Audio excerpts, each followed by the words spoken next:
الحمد لله الذي لا يكشف الشدائد إلا هو ولا يدفع المكائد إلا هو وما مراد العاشقين في الدارين إلا هو وما مطلوب الواصلين في الكونين إلا هو العباد كلهم ضعفاء لا قوي إلا هو والناس كلهم فقراء لا غني إلا هو لا حافظ ولا ناصر إلا هو غافر الذنب وقابل التوب شديد العقاب للقول لا إله إلا هو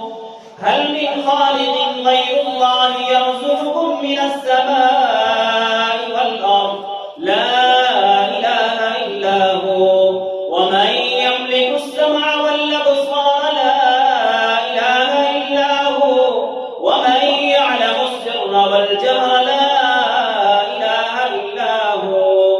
موسى على الطور حين ناداه قال لا إله إلا هو يونس في بطن الحوت حين ناداه قال لا إله إلا هو إبراهيم في النار الحريق حين ناداه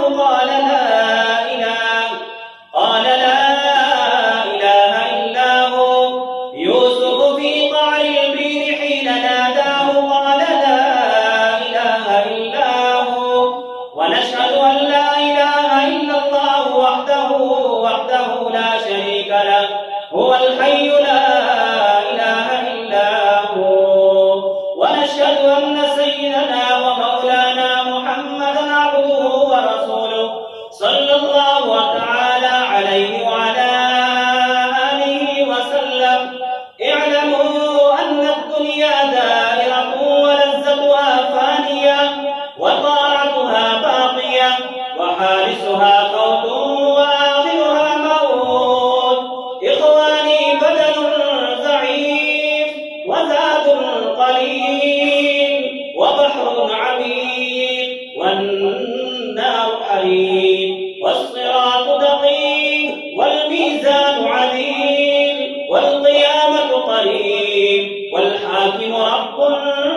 جليل ويقول آدم سفي الله نفسي نفسي ويقول نوح نجي الله نفسي نفسي ويقول إبراهيم خليل الله نفسي نفسي ويقول إسماعيل ذبيح الله نفسي نفسي ويقول يوسف صديق الله نفسي نفسي ويقول داود حليفة الله نفسي نفسي ويقول موسى كليم الله نفسي نفسي ويقول عيسى روح الله نفسي نفسي ويقول رسولنا وشفيعنا